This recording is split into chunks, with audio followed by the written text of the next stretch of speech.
একটু link but আছে। Link করতে লাগবে না, অনেক বেশি করে লিঙ্ক করবে না। এটা হচ্ছে প্রথম অবস্থা। দ্বিতীয় আইনি অবস্থা কোনো হচ্ছে লিঙ্ক এগুলো নাই। কোনো কিছুতে না হয়, কাগজপত্র দিয়ে কোর্টে একটা অ্যাপ্লিকেশন করলে কেস ফাইল করলে ওখান থেকে এই জমির ইনজেকশন দেবে 144 ধারা, যে এটা কোনো পক্ষের ফয়সালা না হওয়া পর্যন্ত এটা পুরো কাজ হবে। এটা চলে যাবে কোর্টে।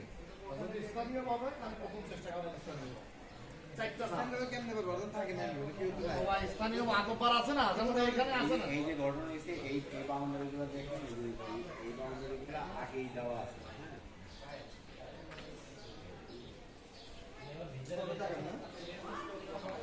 ঠিক আছে।